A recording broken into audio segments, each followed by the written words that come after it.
Good morning to all. Today we are going to learn about impact of colonialism in India. This is 9th class lesson, chapter 18.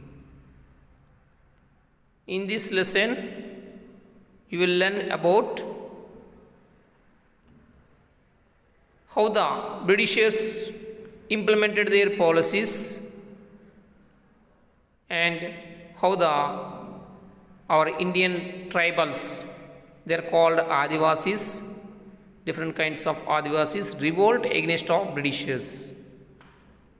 Okay, let us start our topic, impact of colonialism in India.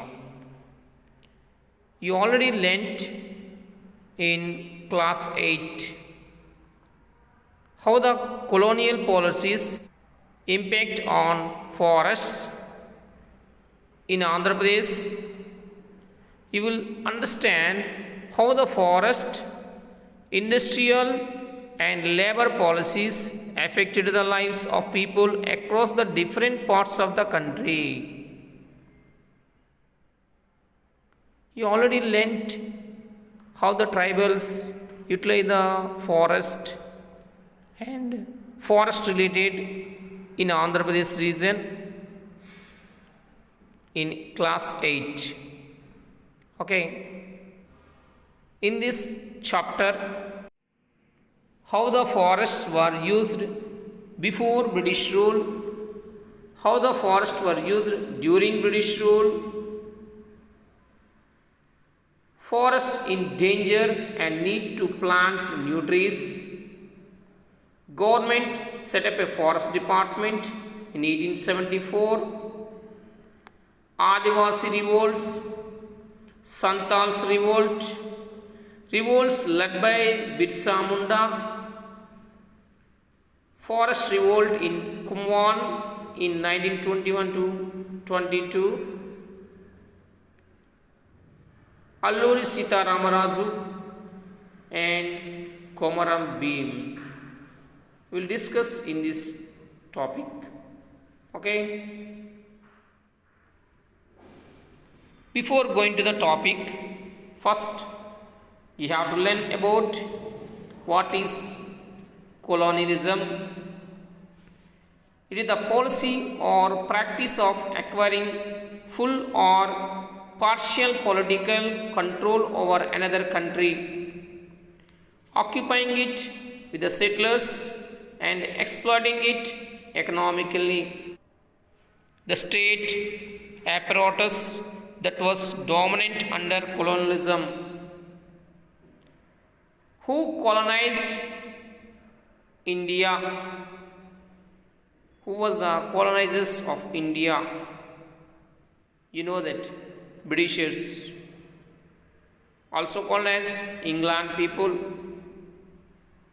Now, colonialism was certainly a far more traumatizing experience for colonial subjects than their colonizers.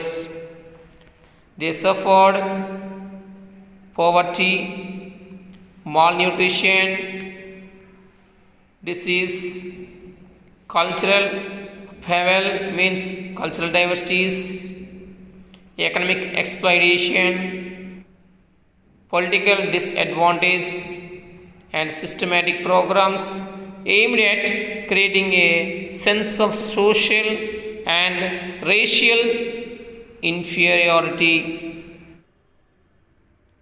First, we will study about how forests were used before British rule. You know that before British rule, who are living in the forest areas? Yes, tribals. So tribals are living in the forest areas. They utilize forest lands and the forest is their homeland. They collect all the materials and they use the forest for hunting, gathering tubers, fruits, flowers and herbs and for grazing their cattle. So everything they are collecting from the forest. In some places they cut down and burnt their trees and cleared the land, and it is for cultivation, cultivating their crops also. Sometimes they collect the wood to build their homes and to make implements. They cut wood to build their homes and to make implements. Understand? Some of the materials they are collecting from the forest and they sell in the market, and at the time they are getting some money. They did not sell the wood in the markets.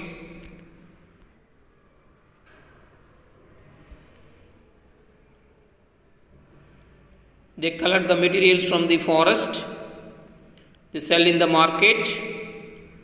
They purchased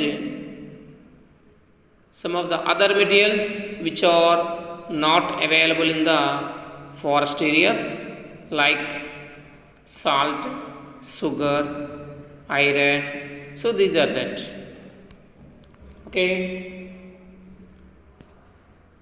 When they need wood, they took care to cut only old trees and allowed new trees to grow in that places.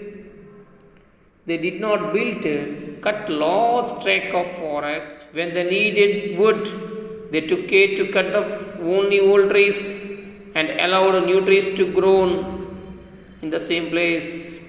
They did not blindly cut large tract of forest, but only small patches, so that the forest would not be destroyed by them. From the time to time, the people living in the forest gave valuable gift of ivory, animal skins, and honey to the kings and emperors. And after that, they cultivate their lands. And forest, sometimes they paid taxes also for the kings. Many Adivasis formed by shifting cultivation. Most of the Adivasis means tribals. Tribals practiced their agriculture known as shifting cultivation, also called as jamming cultivation or Podu cultivation. You all know that what is Podu cultivation or shifting cultivation. First they collect the land,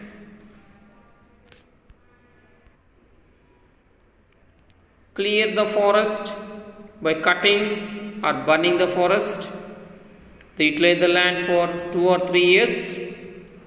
When it loses fertility, they left their land. The agriculture was shifted to another land. Means they searched for another land. In the same process will continue in the another land also.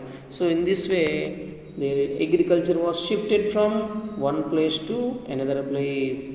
This is called as shifting agriculture or Podu cultivation or jamming cultivation or jamming agriculture. Understand? For many centuries, the Adivasis lived in the harmony with their forest. Getting harmony means what it is? They are living with unity, getting many of their daily needs from them and looking after them carefully. They do not destroy forest. Understand?